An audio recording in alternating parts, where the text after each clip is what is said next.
माननीय राजा भैया जी से निवेदन है हम सबको 2 शब्दों से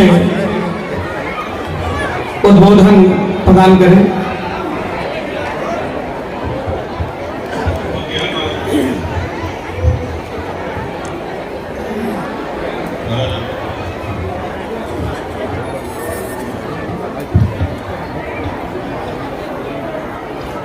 आज कुंडा की धरा पर पधारे हुए पाराशर जी महाराज, जिनकी कथा सुनने के लिए हम सभी लोग लालायित रहते हैं। आपकी वाणी में इतना ओज है, इतनी विविधता है कि जहां एक और विद्वज्जन वो आनंदित होते हैं, संतुष्ट होते हैं, वहीं हम जैसे कम पढ़े लिखे लोगों के भी समझ में आ जाती है, जन सामान्य की समझ में आ जाती है। और किन्हीं भी भागवताचार्य के लिए ये एक बहुत बड़ी चुनौती होती है कि व्यासपीठ के सामने जो लोग बैठे हैं उनको आप जो औषधि दे रहे हैं, जो पत्र दे रहे हैं, वो हम सब लोगों की समझ में आए। परम श्रद्धेय टीकर माफी जी महाराज, पधारे हुए सभी संत चरण, आप सभी लोगों का इस विशाल कुंडा परिवार की ओर से सादर प्रणाम, हार्दिक स्वागत।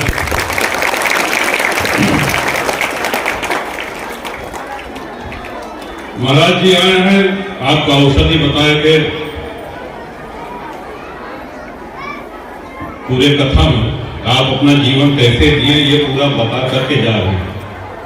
अब हमारा आपका दायित्व है कि आपकी बताई हुई औषधि का पान हम करते रहें।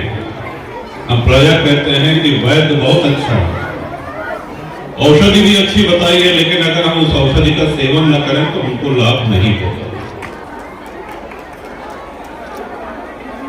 आज आवश्यकता है, आपने महाराज जी के श्रीमुख से कथा के अंतिम चरण में जो संकेत सुना वो हम सब लोगों के लिए बहुत ही प्रासंगिक है। अब ताली में नहीं है, सुन ले, बहुत ज्यादा न बोलो, 2 मिनट मां के सामने एक बात रखा था। ये भाई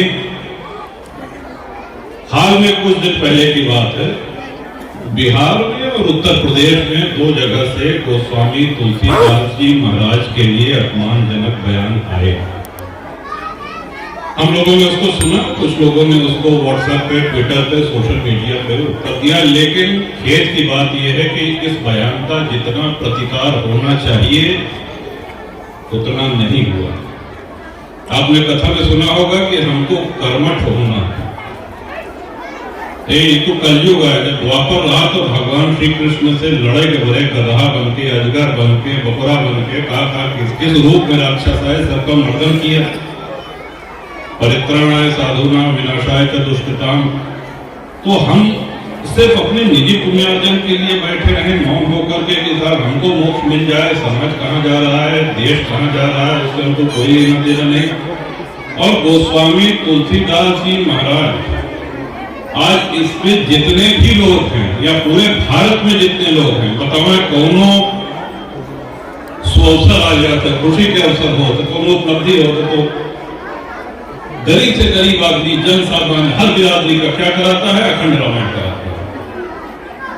बेटे का तिलक होता है तो हम अखंड रामायण कराते हैं ताकि घर में वातावरण मंगलमय हो।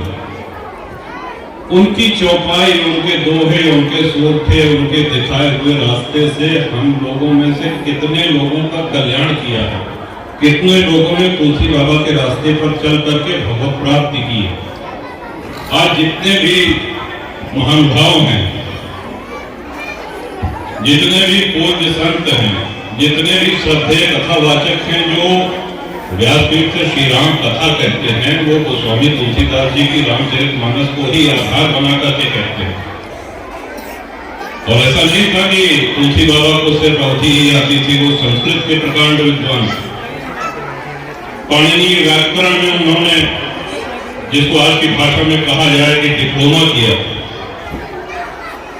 रामायण के 7वां सोपान में 7वां अध्याय में संस्कृत से ही शुरू होता है हर अध्याय। आवश्यकता क्या थी कि इसको लोक भाषा में लिखा जाए?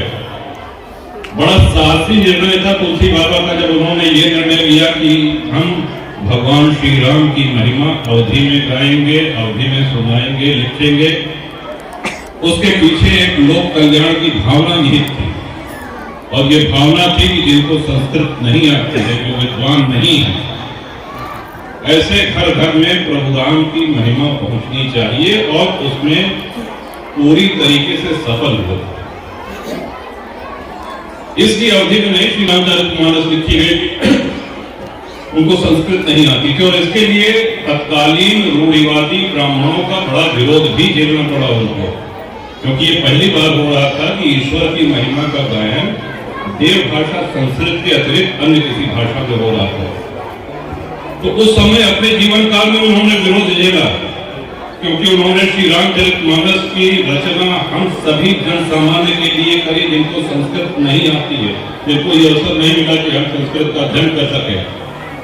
और आज इस कलयुग में भी लोग उनके ऊपर उंगली उठा रहे हैं, अपमानजनक बात कर रहे हैं। इसका प्रतिकार करना होगा। प्रतिकार करने के माध्यम अलग अलग हैं। बिना अपशब्द कहे जिन लोगों के पास स्मार्टफोन है, मोबाइल फोन है, उससे कह सकते हैं। जो हमारे वरिष्ठ जन हैं वो पत्रकार वार्ता कर सकते हैं। जिस दल के भी नेता, राजनेता जिन्होंने ऐसा बयान दिया है, उनके राष्ट्रीय अध्यक्ष को एक पत्र लिख सकते हैं। और भी बहुत से तरीके हैं।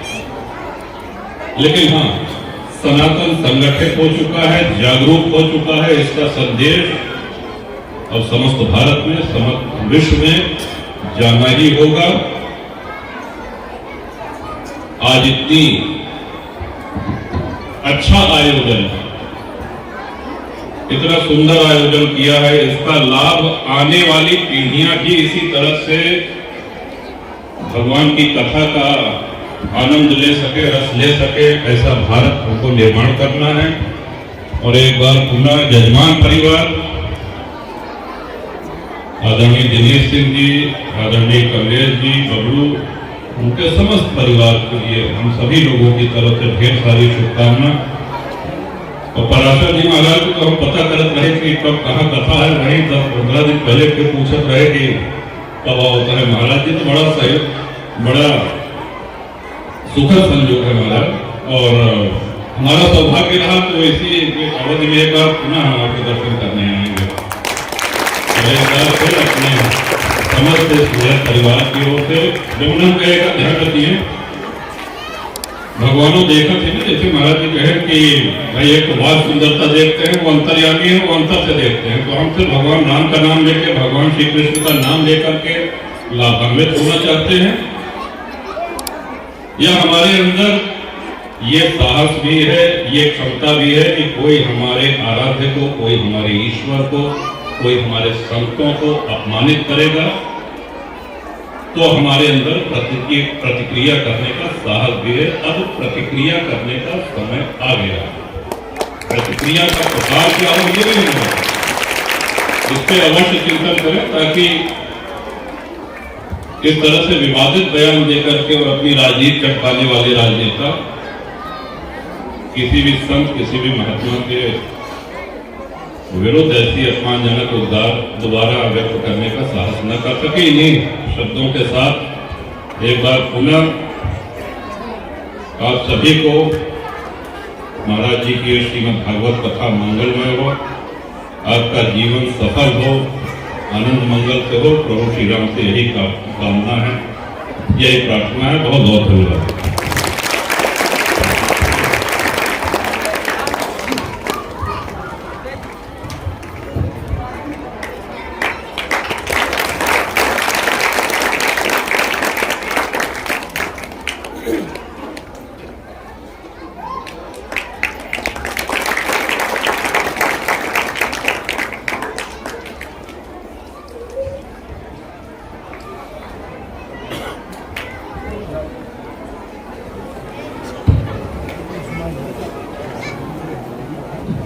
ঠিক আছে